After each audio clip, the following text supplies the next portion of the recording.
മഹാദേവ്യൈ നമഃ. നീതാനല്ലോ ജഗത്തും ചരവുമപരവും സർവസമ്പത്തുമോർത്താൽ നീതാനല്ലോ നടത്താൻ നിപുണതയഖിലം കാത്തു രക്ഷിക്കുവാനും ഏതാനും കൊണ്ടിഹത്തിൽ പകലിരവുമഹം ഭാവിയായി തീർന്നു ഞാനെൻ മാതാവേ.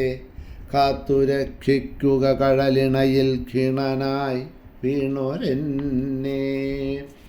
ദേവീ ശരണം അമ്മേ. സുപ്രഭാതം, ശുഭദിനം. എല്ലാ ധന്യാത്മാക്കൾക്കും പുലർകാല വന്ദനം. ശ്രീമദ് ദേവി ഭാഗവത നിത്യപാരായണ പരമ്പരയുടെ ഇന്നത്തെ പ്രഭാഷണ വേദിയിലേക്ക്, സത്സംഗത്തിലേക്ക് എല്ലാ സജ്ജനങ്ങൾക്കും സുസ്വാഗതം. ഷഷ്ഠസ്കന്ധം 30-ാമത്തെ അധ്യായമാണ് അവലോകനം ചെയ്തുകൊണ്ടിരിക്കുന്നത്. നാരദൻ സ്ത്രീയായി ഭവിച്ച സമയത്ത് അവളെ വിവാഹം കഴിച്ച് അവളോടൊത്ത് സുഖഭോഗങ്ങൾ അനുഭവിച്ചു വന്നിരുന്നതായിട്ടുള്ള താലധ്വജൻ എന്ന രാജാവ് സരസിൽ ഉദകക്രിയകൾ തൻ്റെ മരിച്ചുപോയ പുത്രപൗത്രാദികൾക്ക് ചെയ്ത് മുങ്ങിയ ആ സ്ത്രീരൂപം കാണാതായ സമയത്ത് തൻ്റെ പത്നിയുടെ വിരഹദുഃഖത്താൽ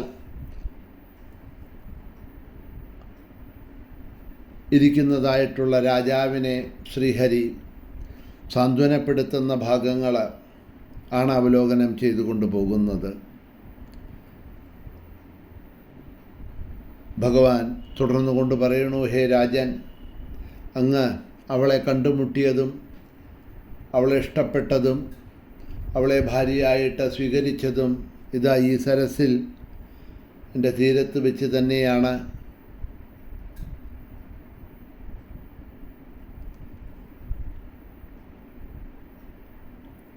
അവളുടെ അച്ഛനമ്മമാരെ അങ്ങ് കണ്ടിട്ടില്ല. അവളെ ഇതാ യാദൃച്ഛികമായിട്ട് ഇവിടെ കണ്ടു, വിവാഹം കഴിച്ചു. അതുപോലെ തന്നെ ഇവിടെ വെച്ച് തന്നെ അവളെ നഷ്ടപ്പെടുകയും ചെയ്തു എന്ന് വിചാരിച്ചാൽ മതി. ഈ സരസിൽ വരുന്ന സമയത്ത് ഇങ്ങനെ ഒരു സ്ത്രീയെ കാണുമെന്നോ അവൾ തൻ്റെ ജീവിതത്തിൻ്റെ ഭാഗമാകുമെന്നോ അവളിൽ നിന്നും സുഖദുഃഖാദികളെ തനിക്ക് അനുഭവിക്കേണ്ടി വരുമെന്നോ ഒന്നും വിചാരിച്ചാലോചിച്ച് ചിന്തിച്ചല്ലല്ലോ ഇവിടേക്ക് വന്നത്. യാദൃച്ഛികമായിട്ടാണല്ലോ അവളെ കിട്ടിയതും അവളിൽ നിന്നും ആ സ്ത്രീ സുഖം, ഭാര്യാസുഖം അനുഭവിക്കാൻ കഴിഞ്ഞതും തദ്വാര പുത്രകളത്രാദികൾ ഉണ്ടായതും ഇതാ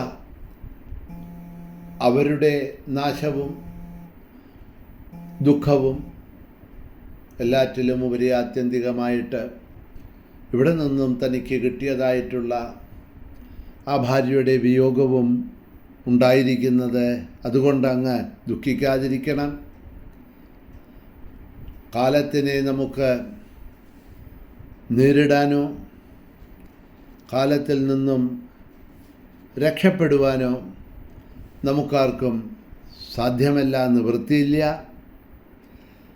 ഗൃഹത്തിൽ മടങ്ങിച്ചെന്ന് കാലാനുസൃതമായിട്ടുള്ള ഭോഗങ്ങളെ ഭുജിക്കുക. സുന്ദരിയായിട്ട് അവൾ എങ്ങനെയാണോ അങ്ങയുടെ ജീവിതത്തിലേക്ക് വന്നത് അതുപോലെ തന്നെ പോകുകയും ചെയ്തു എന്ന് വിചാരിച്ചാൽ മതി.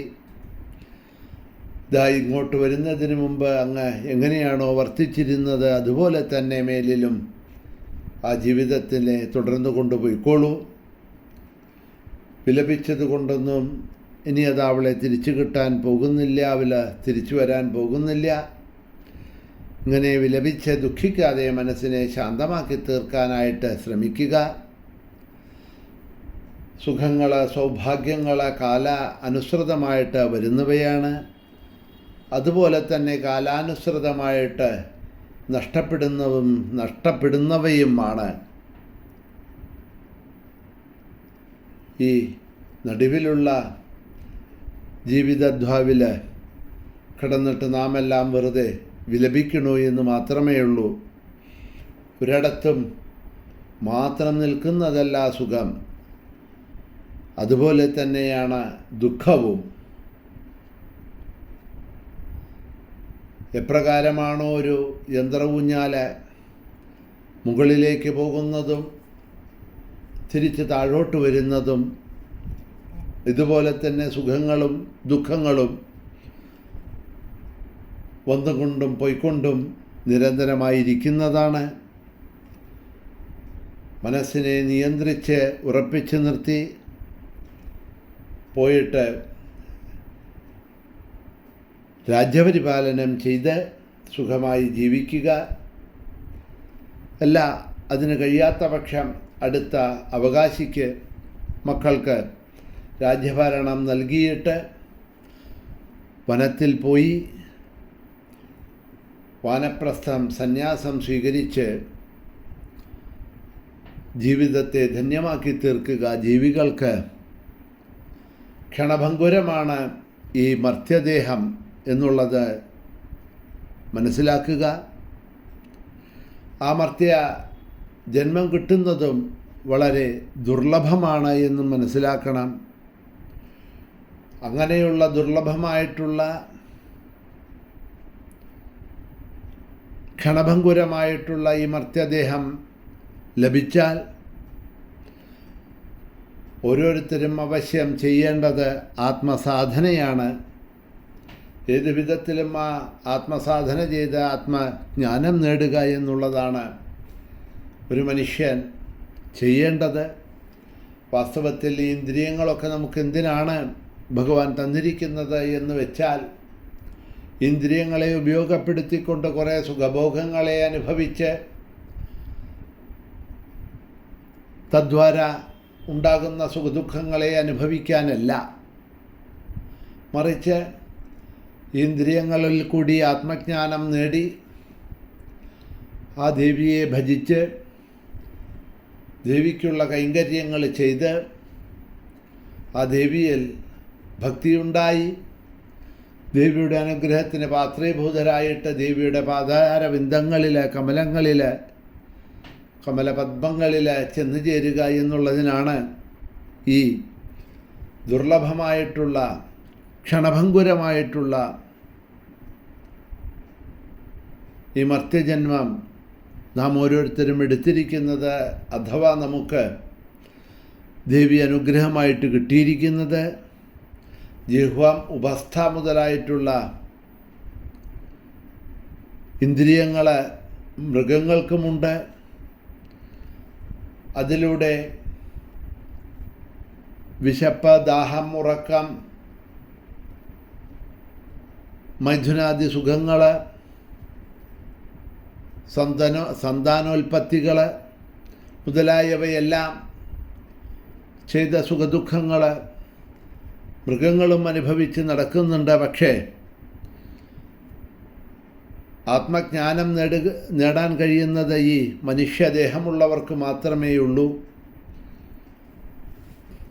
പശുപക്ഷി തിര്യഗ്യാദി യോനികളിൽ പിറന്നതായിട്ടുള്ള ആർക്കും തന്നെ ഈ ആത്മജ്ഞാനം നേടാൻ കഴിയുന്നില്ല. അതുകൊണ്ട് അങ്ങയുടെ ഈ ഭാര്യാവിരഹ ദുഃഖത്തെ വെടിഞ്ഞ് സ്വന്തം ഗൃഹത്തിലേക്ക് പോയി ലോകത്തെ മോഹിപ്പിക്കുന്നതായിട്ടുള്ള മായാഭഗവതിയുടെ വിലാസമാണ് ഇതെല്ലാം എന്ന് മനസ്സിലാക്കിക്കൊണ്ട് രാജ്യഭരണങ്ങളെ പുത്രന്മാരെ ഏൽപ്പിച്ച് ആ ദേവിയെ ഇനിയുള്ള കാലം ഭജിച്ച് ഈ മോഹമായയിൽ നിന്നും പുറത്തു കടന്ന് മഹാമായയായിട്ടുള്ള ദേവിയുടെ പാദങ്ങളിലെത്താൻ ശ്രമിക്കൂ എന്ന് ആ രാജാവിനെയും ഇതാ ഇവിടെ വിലപിക്കുന്നതായിട്ടുള്ള ആ താലധ്വജനെയും ശ്രീഹരി മഹാവിഷ്ണു ഉപദേശിച്ചു എന്ന് പറയുകയാണ് നാരദൻ. പിന്നീട് എന്താണ് നടന്നത് എന്ന ഭാഗങ്ങളെ നമുക്ക് ഇന്ന് സമയം കഴിഞ്ഞതുകൊണ്ട് നാളെ അവലോകനം ചെയ്തു കൊണ്ടുപോകാം. ഇന്നിവിടെ തന്നെ നിർത്തുന്നു. എല്ലാവർക്കും ശുഭദിനം നേർന്നുകൊണ്ട് ശ്രീ ഹരയേ നമഃ.